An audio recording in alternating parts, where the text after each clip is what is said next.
میں دعا قبول کروں گا۔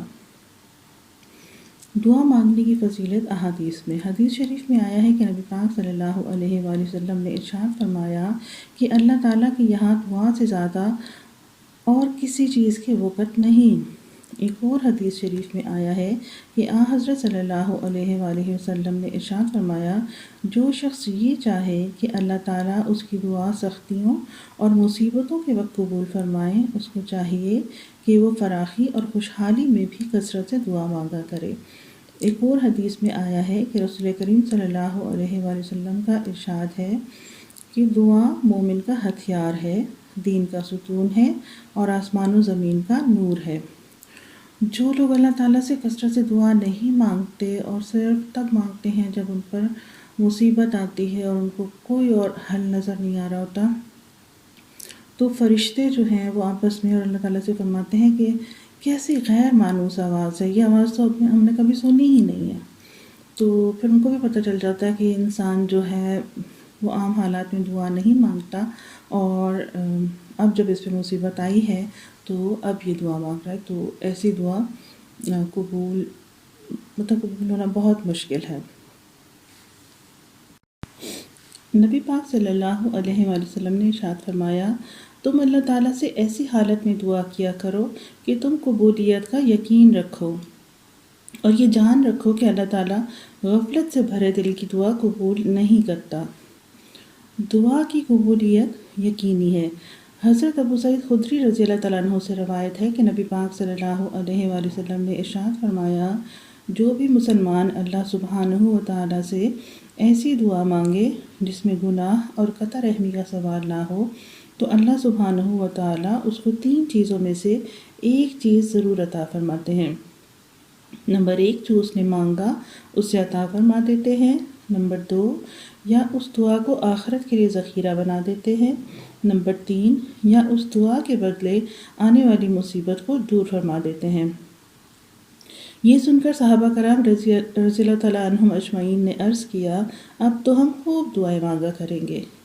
تو آپ صلی اللہ علیہ وآلہ وسلم نے ارشاد فرمایا، اللہ سبحانہ و تعالیٰ اس تمہارے مانگنے سے بھی زیادہ عطا فرمانے والے ہیں، کیونکہ اللہ تعالیٰ تو بادشاہوں کے بادشاہ ہیں، پوری کائنات کے خالق اور مالک ہیں۔ اللہ تعالیٰ سب کو اتنا عطا فرما دے، ساری اپنی تمام مخلوق کو، کہ جتنا ان کی خواہش ہو، تو اللہ تعالیٰ کے خزانوں میں ذرہ برابر بھی کمی نہیں آئے گی۔ تو اس لیے اللہ تعالیٰ سے جو بھی مانگیں قبولیت کا یقین رکھیں۔ دعا کی قبولیت کا نسخہ۔ اللہ عز و جل نے حضرت سیدنا موسیٰ علیہ السلام سے ارشاد فرمایا کہ اگر تم مجھ سے دعا کا ارادہ کرو تو اپنے پیٹ کو حرام غذا سے محفوظ رکھو، اور یوں عرض کرو، اے قدیم، اے احسان اور عام فضل والے، اے وسیع رحمت والے، تو میں تمہارا سوال پورا فرما دوں گا۔ اس میں اللہ تعالیٰ نے ان کو 2 نصیحتیں فرمائی ہیں کہ ایک یہ کہ اپنا جو رزق ہے وہ حلال رکھو، کیونکہ حرام رزق سے پلنے والا جسم اور اس جسم پہ حرام ذرائع سے حاصل کیا گیا کپڑا ہو یا اس کی خوراک حرام ہو تو اس کی دعا قبول نہیں ہوتی۔ اور دوسرا اللہ تعالیٰ نے سکھایا ہے کہ اپنے اچھے نام سکھائے ہیں کہ اللہ تعالیٰ سے اچھے ناموں کے ذریعے سے دعا مانگنی چاہیے۔ ہمیں دنیاوی حاجت کسی دنیاوی بادشاہ سے ہمیں ہو، اپنے ملک میں ہم اپنے پرائم منسٹر کے پاس جا رہے ہوں، یا آرمی چیف سے ہمیں کچھ بات کرنی ہو، تو ہم سوچتے ہیں کہ ہمیں اس سے کون سے الفاظ کا چناؤ کریں کہ جس سے رسپیکٹ ظاہر ہو۔ تو اللہ تعالیٰ کی ذات تو سب سے زیادہ بلند ہے، تو اللہ تعالیٰ سے اللہ کے پیارے ناموں کے ذریعے، اور اللہ تعالیٰ کو ہم کہیں کہ یا الہ العالمین، یا ارحم الراحمین، یا بدیع السماوات والارض، یا ذو الجلال والاکرام، یا حنان، یا منان۔ یہ ایسے نام ہیں کچھ جس کے بارے میں علماء فرماتے ہیں کہ یہ اسم اعظم ہے، ان کے ذریعے سے دعا مانگی جائے گی تو ضرور قبول ہوگی۔ تو دعا کی قبولیت کی مزید شرائط کیا ہیں، اب ہم یہ پڑھتے ہیں۔ حضرت سہل بن عبداللہ رحمۃ اللہ علیہ فرماتے ہیں کہ دعا کی قبولیت کی 7 شرائط ہیں۔ ایک دعا میں عاجزی ظاہر کرنا، دو اللہ کا ڈر اختیار کرنا، اللہ کی رحمت سے قبولیت کی امید رکھنا، دعا میں ہمیشگی اختیار کرنا، مانگتے رہنا، دعا میں خشوع اور خضوع اختیار کرنا، پھر سب کے لیے دعا کرنا۔ انسان صرف اپنے لیے نہ مانگے، دوسروں کے لیے بھی مانگے۔ صرف اپنے لیے مانگنا تو کنجوسی ہو جائے گی۔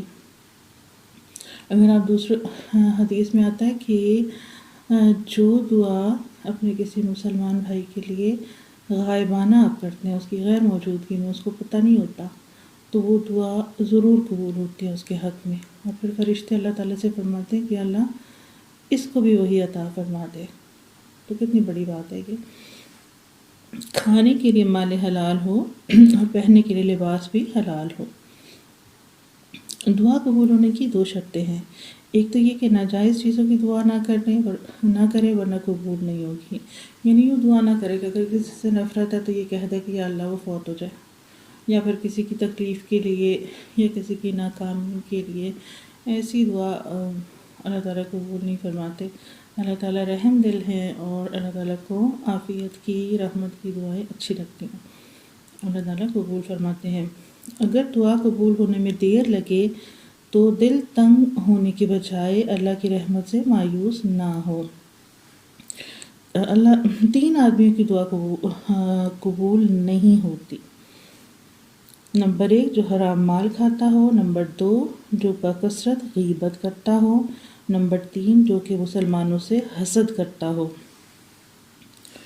جو غیبت کرتے ہیں زیادہ، ان کے بارے میں یہ ہے کہ سب سے بڑا نقصان ان کو یہ ہوتا ہے کہ ان کی اپنی نیکیاں ان کے اعمال نامے سے نکل کر اس بندے کے پاس چلی جاتی ہیں جس کی آپ نے غیبت کی ہوتی ہے، اور اس بندے کی جو برائیاں ہیں وہ آپ کے اعمال نامے میں آ جاتی ہیں۔ تو یہ کتنی خطرناک بات ہے۔ پھر جو بندہ بکثرت غیبت کرتا ہے تو اس کی تو کثرت سے نیکیاں دوسروں کے اعمال نامے میں چلی جاتی ہیں، اور ان کے بڑے بڑے گناہ جو اس نے کیے ہی نہیں ہوتے ہیں اس کا ذمہ اس پہ آ جاتا ہے۔ تو پھر جس کے اعمال نامے میں رہ بچ ہی برائیاں گئی ہوں گی، گناہ بچ گئے ہوں گے، تو پھر اس کی دعا کیسے قبول ہوگی؟ میری دعا قبول نہیں ہوتی۔ حضرت ابو ہریرہ رضی اللہ عنہ سے روایت ہے کہ نبی پاک صلی اللہ علیہ وآلہ وسلم نے ارشاد فرمایا، انسان جب تک گناہ اور قطع رحمی کی دعا نہ کرے اس کی دعا قبول ہوتی رہتی ہے، بشرطے کہ وہ جلد بازی نہ کرے۔ یہ یہاں پلیز سمجھیے گا اس بات کو، بشرطے کہ وہ جلد بازی نہ کرے۔ پوچھا گیا یا رسول اللہ صلی اللہ علیہ وآلہ وسلم جلد بازی کرنے کا کیا مطلب ہے؟ آپ صلی اللہ علیہ وآلہ وسلم نے ارشاد فرمایا، جلد بازی یہ ہے کہ انسان یوں کہے میں نے دعا کی، پھر دعا کی لیکن مجھے تو دعا قبول ہوتی نظر نہیں آتی، اور اکتا کر دعا کرنا چھوڑ دے۔ اللہ تعالیٰ سے بار بار مانگنا چاہیے، اور تب تک مانگنا چاہیے جب تک اللہ تعالیٰ وہ چیز آپ کو عطا نہ فرما دے، یا جب تک آپ کا دل مطمئن نہ ہو جائے۔ تو درود پاک جو ہے وہ دعا کی قبولیت کا ذریعہ ہے۔ امیر المومنین حضرت علی رضی اللہ تعالیٰ عنہ سے، اور میں نے یہ حدیث حضرت عمر رضی اللہ تعالیٰ عنہ سے روایت میں بھی پڑھی ہے کہ دعا زمین اور آسمان کے درمیان روک دی جاتی ہے جب تک کہ اپنے نبی صلی اللہ علیہ وآلہ وسلم پر درود نہ بھیجے۔ حضرت ابی بن کعب رضی اللہ تعالیٰ عنہ سے روایت ہے کہ نبی پاک صلی اللہ علیہ وآلہ وسلم جب کسی کو یاد فرماتے اور اس کے لیے دعا کرنا چاہتے تو پہلے اپنے لیے مانگتے، پھر اس شخص کے لیے دعا مانگتے۔ پہلے اپنے لیے مانگنا اللہ کریم کے سامنے عاجزی کے لیے ہے کہ اللہ کریم سبھی تیرے در سے مانگتے ہیں، یعنی اگر آپ کو کسی انسان کے لیے کوئی حاجت ہے تو آپ اس کے لیے مانگ رہے ہیں، تو اللہ تعالیٰ، ہم تو مانگنے والے ہیں، خالق اور دینے والا تو اللہ تعالیٰ ہے۔ تو یہ ایک چھوٹے سے کبر میں آ جاتا ہے کہ انسان اپنے لیے نہیں مانگ رہا اور دوسرے کے لیے مانگ رہا ہے۔ مطلب ہماری دعا سے تو اس کو حاصل نہیں ہو سکتا جب تک کہ اللہ تعالیٰ نہ چاہیں۔ تو ہم بھی اللہ تعالیٰ سے مانگنے کی اور اللہ تعالیٰ کے در کے فقیر ہیں، اور جس کے لیے ہم دعا مانگ رہے ہیں اس کو عطا بھی اللہ پاک نے فرمانا ہے، تو پہلے اپنے لیے مانگنی چاہیے، پھر کسی اور کے لیے مانگنی چاہیے۔ حضرت عبداللہ بن عباس رضی اللہ تعالیٰ عنہ سے روایت ہے کہ نبی پاک صلی اللہ علیہ وسلم نے فرمایا، اللہ سے اس طرح ہاتھ اٹھا کر مانگا کرو کہ ہتھیلیوں کا رخ سامنے اور ہاتھ الٹے کر کے دعا نہ مانگو، اور جب دعا مانگ چکو تو اٹھے ہوئے ہاتھ چہرے پر پھیر لو۔ یہ سنن ابی داؤد کی حدیث ہے۔ حضرت فضالہ بن عبید راوی ہیں کہ نبی پاک صلی اللہ علیہ وآلہ وسلم نے ایک شخص کو سنا، اس نے نماز میں دعا کی جس میں نہ اللہ کریم کی حمد بیان کی، نہ نبی پاک صلی اللہ علیہ وآلہ وسلم پر درود بھیجا، تو حضور پاک صلی اللہ علیہ وآلہ وسلم نے فرمایا، اس آدمی نے دعا میں جلد بازی کی۔ پھر آپ نے اس کو بلایا اور اس سے یا اسی کی موجودگی میں دوسرے آدمی کو مخاطب کر کے فرمایا کہ جب تم میں سے کوئی نماز پڑھے تو دعا کرنے سے پہلے اس کو چاہیے کہ اللہ کریم کی حمد و ثنا بیان کرے، پھر نبی پاک صلی اللہ علیہ وآلہ وسلم پر درود شریف بھیجے اور اس کے بعد جو چاہے اللہ سے مانگے، کیونکہ دعا تو زمین اور آسمان کے درمیان میں روک دی جاتی ہے جب تک کہ آپ درود شریف نہیں پڑھیں گے۔ تو دعا مانگنے کا طریقہ ہی یہ ہے کہ سب سے پہلے مستحب یہ ہے کہ آپ وضو کریں اور پھر 2 رکعت نماز پڑھیں اگر آپ کو کوئی حاجت ہے، پھر آپ اللہ تعالیٰ کی حمد و ثنا بیان کریں اور دعا کے اول آخر میں درود شریف ہو، اور حمد و ثنا میں آپ کچھ بھی سبحان اللہ، الحمدللہ، لا الہ الا اللہ، اللہ اکبر کبیرا والحمدللہ کثیرا وسبحان اللہ بکرۃ واصیلا، یا رب لک الحمد کما ینبغی لجلال وجہک وعظیم سلطانک۔ یہ نماز کا جیسے سٹارٹ ہوتا ہے سبحانک اللہم وبحمدک وتبارک اسمک وتعالی جدک ولا الہ غیرک، یہ حمد ہے۔ الحمد شریف جو ہے ساری سورۃ فاتحہ یہ حمد ہے، یہ پڑھیں۔ پھر درود شریف یا تو نماز والا پڑھیں، اگر نماز والا نہیں پڑھ سکتے ہیں تو کوئی سا بھی چھوٹا سا درود شریف یاد کر کے اس کو پڑھیں۔ پھر اس کے بعد اللہ تعالیٰ سے دعا مانگیں اور اپنا چہرہ جو ہے وہ آپ کا قبلہ رو ہونا چاہیے۔